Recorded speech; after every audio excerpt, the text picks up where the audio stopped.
Selamat pagi anak-anak. Pagi, Pak. Kita bertemu di kesempatan yang spesial karena kita akan membahas tentang kebinekaan global.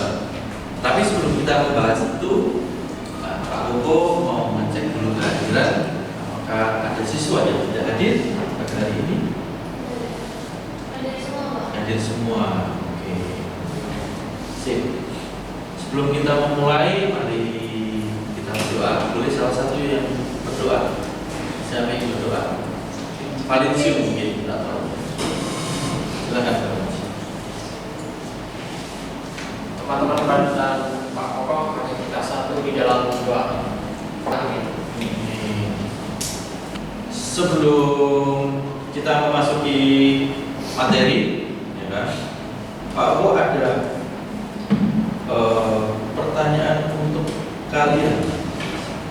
Apa jadinya jika dunia ini seragam? Warna kulitnya sama, bahasanya kayaknya sama. Kalau menurut kalian itu gimana? Pak, Ya, tidak ada rasisme. tidak ada rasisme. Ya, Wih, kan budaya sama, bahasa sama. betul. Terima kasih Kenji. Tidak ada rasisme. Yang lain? Menurutku sih kayak gak ada kayak keunikannya gitu dari masing-masing kan karena kayak sama semua jadi kayak gak Tidak ada. ada keunikan. Ah, Yes, mantap sekali. Tadi di sana tidak ada rasisme, tidak ada keunikan. Lanjut ke pertanyaan kedua. Kalau kalian pernah terpikir nggak dilahirkan sebagai bangsa lain? Jika ya, pemikiran apa? Warga Inggris. Warga Inggris kenapa? Karena ganteng. Karena ganteng. oh, karena ganteng. Terus yang lain? Warga Afrika siapa? Kok Afrika? Kenapa? Karena protokol kekal. Boleh, boleh. Ya, Tori, Yuriko deh, Yuriko. kalau aku sih kayaknya kayak di Eropa gitu biasanya kayak senang kayak Warga negara Eropa kayak di Eropa gitu ya. apa Eropa spesifik? Ya kayaknya Inggris juga dari saya. Inggris juga. Kayaknya seru ya, jadi orang Inggris itu seru. Kalau menurut kalian apakah dunia saat ini damai-damai saja? Tidak. Kenapa? Karena Palestina sama Israel masih berperang. Masih berperang. Selain Palestina sama Israel, Ukraina, Rusia. Ukraina, Rusia selesai. Nah, terima kasih untuk responnya. Luar biasa sekali kalian. Nah, untuk belajar kebinekaan global dunia yang berwarna ini, capaian pembelajarannya adalah bahwa setelah mempelajari topik ini, ya kan, kalian diharapkan memahami konsep kunci realitas keberagaman. Itu yang pertama. Yang kedua, mampu menganalisis macam-macam kerentanan serta implikasi keberagaman dalam kehidupan sehari-hari. Yang ketiga, mampu mempraktekkan keberagaman dengan pendekatan yang beragam. Ya, Pak Koko akan menjelaskan dulu sedikit. Jadi gini, sejak zaman dulu, ya kan, orang itu bermigrasi dari tempat asal yang baru, dari tempat asal yang baru menuju tempat yang baru untuk mencari kehidupan yang lain. Jadi orang-orang ini banyak bermigrasi atau pindah tempat, sekiranya mereka biar bisa mendapat kehidupan yang baru yang lebih layak lagi. Nah, selama berabad-abad manusia dari berbagai ras dan bangsa hidup berdampingan dengan damai. Namun ada pemimpin negara dan kelompok yang anti pendatang. Mereka menginginkan negara mereka dihuni oleh ras atau suku bangsa asli aja. Nah, ini misinya kalian ini adalah mengembalikan sosok di samping sesuai asalnya. Nah, itu ada gambar orang. Nah, nanti kalian kembalikan ini aslinya dari mana? Spanyol, Australia, Filipina, atau Indonesia. Nah, linknya untuk bermain ini Ini Pak Aku akan share di Classroom, silakan buka di Classroom. Ya kan? Kemudian kalian cobalah kalian mainkan game itu. Silakan coba dibuka. Nah, oke. Cara mainnya, Pak? Ya, tinggal kamu taruh-taruh. Itu kan. Ini orangnya di mana? Aslinya? Oh, Filipina. Ya, coba lagi. Oke ya, udah ya. Gak apa, kalau misalnya dia belum berhasil buka, gak apa-apa. Karena memang jaringannya kurang maksimal. Nah, dari situ apa yang bisa kita refleksikan? Bagaimana jadinya jika manusia di dunia hanya boleh tinggal di tempat asalnya, tidak boleh ada migrasi. Ya. Jika manusia di dunia hanya boleh tinggal di tempat asalnya dan tidak boleh migrasi, hal tersebut dapat memiliki sejumlah dampak dan konsekuensi yang signifikan. Beberapa kemungkinan konsekuensi termasuk ya tadi negaranya pasti budayanya sama semua, gak ada orang yang berbeda, orangnya jadi mirip-mirip semua rupanya. Oke, sih. Yang lain? Ya, Yuriko. Kalau misalnya kayak sama sekolah gitu budaya kita jadi kurang kalau sampai kita sendiri karena sama gitu. Oh, jadi sama aja sama. isolasi budaya gitu ya, guys ya. Oke. Kemudian ada yang lain mungkin? Ya, Tori.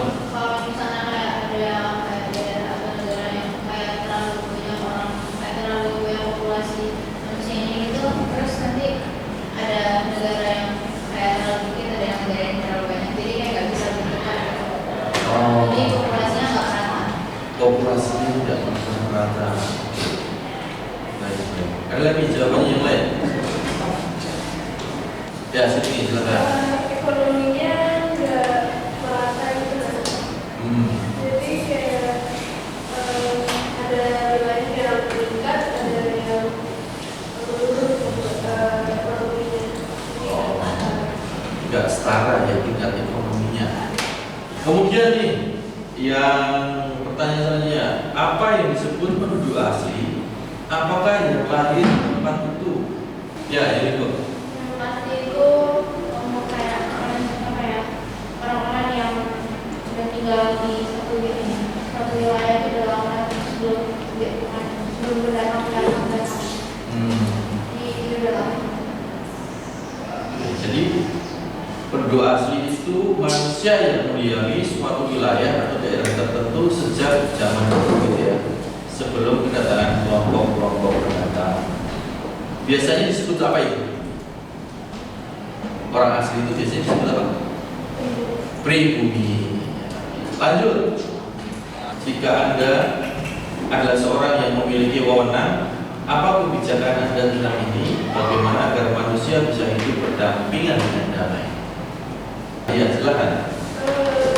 Mungkin dibanding kayak aspek-aspek yang penting dari segi kayak adil, terus dalam kebudayaannya sama pendidikan dan hak asasi manusianya harus ada dilindungi. Biasanya ini kayaknya calon pemimpin ini. Semoga jadi wali kota yang bagus, mantap sekali. Jadi pendidikan, hal harus ada, terus merata. Yang lain, kalau secara keamanan gimana? Keamanan. Memastikan kayak keamanan di rakyatnya gitu melalui kayak hukum-hukum yang adil. Jadi memastikan keamanannya itu ya dengan penegakan hukum yang adil dan efektif gitu ya. Gitu ya. Atau ini mau nambahin satu lagi? Kayak kita walaupun banyak suku, ras, dan etnis yang beda-beda, kita kayak kita semua adalah manusia, jadi hak asasi kita harus dilindungi. Oh, asasi. Siap. Baik, terima kasih. Ini jawabannya luar biasa semuanya. Refleksi ini. Kita lanjut ke konsep yang harus kita miliki. Ya, yang pertama adalah kita satu kesatuan yang berbeda. Dengan alat tes DNA kita akan sadar bahwa ternyata di darah kita ini ada unsur beragam bangsa. Video di bawah ini menyadarkan kita bahwa tak ada ras yang 100% normal. Semua adalah gabungan dari berbagai bangsa. Pada akhirnya kita akan terhubung pada sumber yang sama. Mari kita coba lihat video ini.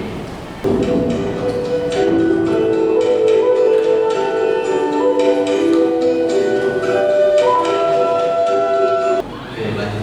Menarik ya, ternyata kita ini ada yang pernah tes DNA. Dan ya, aku juga belum pernah. Penasaran dulu ya. Kemudian yang kedua, ragam manusia, ragam bangsa, ragam bangsa. Dalam artian begini guys, kalau begini ini, ya kan, kita mau begini ini artinya banyak.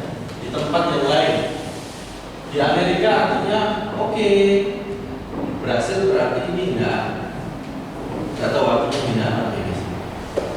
Kemudian di Inggris nanti kita cari maksudnya di Brasil binaan itu. Kemudian di Inggris ada oke, kemudian di Rusia ada kosong, Jepang artinya begini kok. Dan jadi kalau misalnya thank you, terima kasih apa guys bahasa Inggris? Thank you. Thank you. Oh thank you tadinya. Kalau bahasa Mandarin Kamsia. itu bahasa apa? Oke. Oke. Kalau bahasa Korea? Kamsahamnida. Kamsahamnida. Kemudian yang ketiga keragaman tingkat kecerdasan. Keragaman tingkat kecerdasan itu yang ketiga. Jadi gini, keragaman pemikiran, pandangan, pergaulan akan memperkaya cara kita dalam berpikir dan bicara. Jadi gini, kalau bisa nanti ini kalian masih SMP, mungkin masih muda sampai kuliah perluas pergaulan. Tapi nanti pada intinya teman itu pasti pilihnya cuma teman yang aslinya teman pasti nanti sedikit. Nah yang pasti jangan sampai bergaul dengan yang buruk-buruk. Kenapa sih kok kita perlu bergaul dengan mereka? Karena orang yang memahami keberagaman budaya akan lebih menghargai dan berempati terhadap budaya orang lain. Lanjut, kita ke tingkat keberagaman kecerdasan. Nah, jelas lah ya kalau tingkat keberagaman kecerdasan. Jadi orang yang hidup seragam dan pengalaman terbatas cenderung memiliki pikiran dan pandangan yang terbatas. Anggaplah begini, kalau Kenji kumpulnya sama yang setingkat Kenji terus kira-kira kamu bisa pintar nggak kan? Enggak. Paling nggak kamu harus gaul sama Yuriko, ya kan? Walaupun Yuriko ya kadang jadi kok gue temennya ini ya. Fine. Kan harus bergaul dengan yang keberagaman yang lain kan? Ya. Kalau kamu dia temen yang pintar kan kamu jadi terpacu untuk belajar. Nah, ini kan kamu terpacu untuk mencontek dia beda lagi gitu ya. Kok? Coba kita lihat Sarjul dan Ijil. Fine. Ini adalah cerita dua orang sahabat Ijo dan Ijal. Itulah singkatnya Ijil dan Ijil. Oke, kemudian yang keempat kerentanan. Oke, kalau berdasarkan responden yang diperoleh, gitu ya, banyak negara Eropa yang merasa terancam oleh pendatang atau kaum imigran. Dari hasil studi Universitas Bielefeld. Kemudian di Amerika Serikat terjadi peningkatan tindakan intoleran, kasus diskriminasi, ya kan, puritan dan kekerasan terhadap warga keturunan Asia. Selanjutnya adalah yang kelima nih, kunci suksesnya. Coba kita perhatikan di depan. Ya, kunci sukses abad ke-21 untuk siswa. Yang pertama, penyelesaian masalah inovatif. Ya, jadi kalian ini menyelidiki masalah dunia nyata untuk menemukan cara yang unik untuk menyelesaikan. Kemudian eksplorasi investigatif. Ada lagi pemikir kritis, komunikator kreatif, kemudian pembaca yang baik, pembelajar yang baik. Dari keenam ini coba, kalian sudah yang mana? Namanya. Enam-enamnya? Sketchy dengan PD, enam-enamnya. Oke. Enam-enamnya. Siapa? Rafael berapa? Enam-enamnya juga. Oke. Suka baca buku? Enggak. Kalau buku novel atau dikit Pak? Novel apa yang lagi kamu baca? Nggak tahu udah berapa tahun lalu. Ini kalian butuhkan A21, ada tips dalam menyelesaikan masalah. Yang kedua komunikasi, yang ketiga pasif digital. Nah itu guys, jadi itulah kalian atau skill yang dibutuhkan di abad 21 ini. Yang pertama adaptif, kedua komunikasi, ketiga pasif digital. Terakhir adalah aplikasi. Belajar toleransi dari berbagai negara. Caranya gimana? Cari teman dari negara lain. Terus ditanya nih, apa dia itu penduduk asli, bagaimana dia melihat pendatang, dan bagaimana orang yang berbahasa budaya agama. Nanti kalian coba ya. Kalau kamu dia itu kayaknya kalian lebih maju di dalam kemarin itu ya. Main komedi TV atau apa ya. Jadi langsung kenalan ke orang. Kalau yang ganteng ya ditahan, gitu kan. Itu kesempatan. Dari sini ada yang mau ditanyakan? Tidak.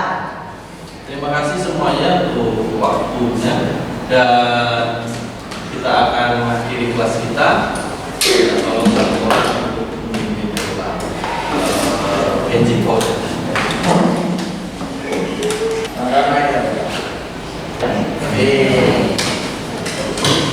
Siap. Berisah.